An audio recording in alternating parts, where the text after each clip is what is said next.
Sindh house की गलवदी है कोई नहीं। पहला तो मैं सुप्रीम कोर्ट खड़ा हूँ यार। जंग साहब और कोई मामला हो रहे हैं, किसी और को लेके जा रहे हैं अपने साथ। जंग साहब आप बिस्मिल्लाहिर्रहमानिर्रहीम। अस्सलाम वालेकुम नाज़रीन, मैं हूँ फ़याज़ महमूद और आप देख रहे हैं फ़याज़ महमूद यूट्यूब चैनल। शहर इक़्तिदार में इस वक्त अपोजिशन और हुकूमत आमने सामने हैं और हुकूमत को गिराने के लिए अपोजिशन ने एड़ी चोटी का ज़ोर लगा रखा है। तो ऐसे में हुकूमत की जानिब से जो जितने भी कानूनी जो वो फ़ायदा ले सकते हैं उसको लेने की कोशिश की जा रही है और कानूनी महाज पे ये जंग जारी है। उसी सिलसिले की आज की ये कड़ी है। इस्लामाबाद में सुप्रीम कोर्ट ऑफ पाकिस्तान में सदारती रेफरेंस में बड़ी ही अहम समाअत हुई है और उसमें chief justice Pakistan justice Umar Ata Bandial की जानिब से दो ऐसे रिमार्क्स सामने आए हैं जिससे बज़ाहिर अब ये कह लीजिए कि जो फ़ैसला तो आएगा सो आएगा, लेकिन मुझे ये लगता है कि फ़ैसला इसी में पोशीदा है, फ़ैसला आ चुका है। लेकिन क्योंकि लार्जर बेंच है, इस पे हर जज अपना अपना माइंड अप्लाई करेगा। लेकिन आज की जो समाअत है तकरीबन 1 बजे शुरू हुई, जो 2 घंटे के दौरानिए तक मुश्तमिल थी।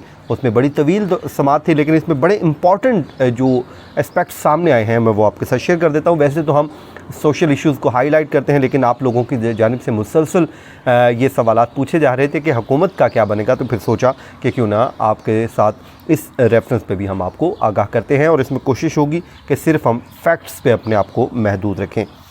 अच्छा जी, अदालत की जानिब से एक सवाल पूछा गया था जस्टिस जमाल मंदोखेल साहब की जानिब से कि क्या आर्टिकल 63A में नाअहली का ज़िक्र है, क्योंकि हुकूमत जो है सदारती रेफरेंस बुनियादी तौर पे आर्टिकल 63A की तशरीह के लिए दायर किया गया है कि जिसमें इसकी जो तयन है, मुद्दत का तयन क्योंकि नहीं है, कानून यहाँ पे आइन वाज़ेह नहीं है, तो इसलिए सुप्रीम कोर्ट ऑफ पाकिस्तान से मुआवनत दी गई है कि वो तशरीह कर दें कि जो पार्टी पॉलिसी से जो भी रुकने कौमी असम्बली मुनहरिफ होगा या इनहराफ करेगा तो उसको डिस्क्वालीफाई किया जा सकता है और उसकी मुद्दत क्या होगी ये बुनियादी तौर पे इसका तयन किया जा रहा है।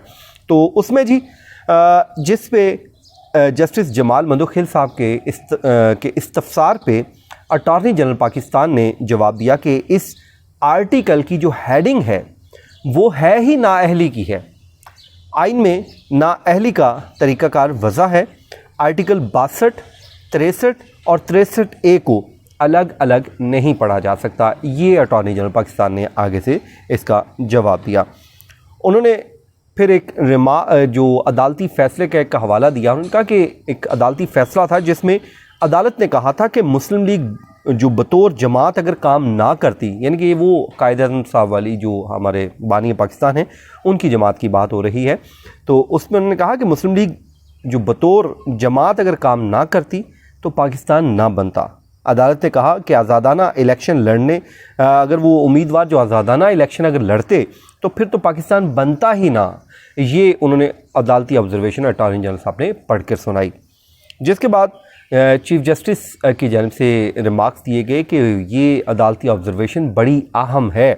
और उसके बाद जस्टिस मुनीब अख्तर ने कहा कि जो सियासी जमातें हैं वो इदारे हैं और डिसिप्लिन की ख़िलाफ़ वर्जी से इदारे कमज़ोर होते हैं और पार्टी लाइन की अगर ख़िलाफ़ वर्जी हो तो फिर सियासी जमात तो तबाह होकर रह जाएगी। ये जस्टिस मुनीब अख्तर साहब की जानिब से रिमार्क्स दिए गए। इसी उनके साथ ही फिर यहाँ पे जस्टिस जमाल मंदोखेल साहब ने सवाल पूछा, इस्तफसार किया कि पार्टी डिसिप्लिन की पाबंदी जो है वो किस हद तक की जा सकती है, जिस पे अटॉर्नी जनरल पाकिस्तान ने कहा कि अगर पार्टी में बात नहीं सुनी जा रही किसी भी रुकन की तो वो मुस्ताफ़ी हो सकता है और मुस्ताफ़ी होकर वो दोबारा आवाम के साथ मुंतखब होने के लिए जा सकता है।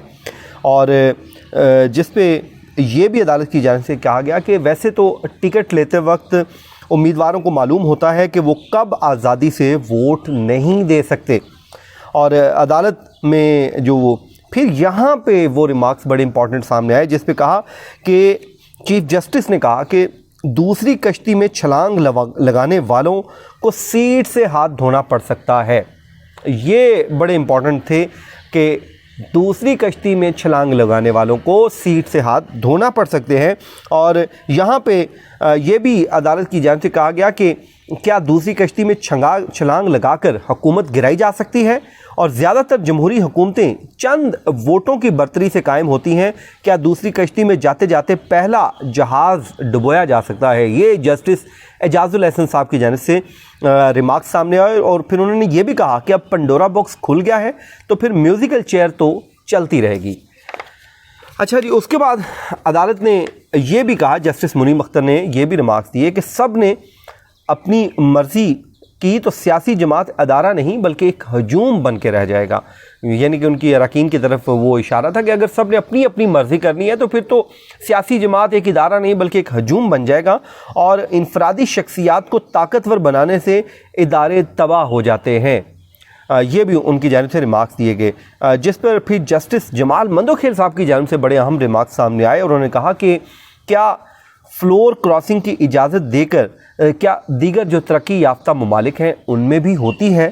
तो उन्होंने ये भी पूछा कि क्या आप पार्टी लीडर को बादशाह सलामत बनाना चाहते हैं?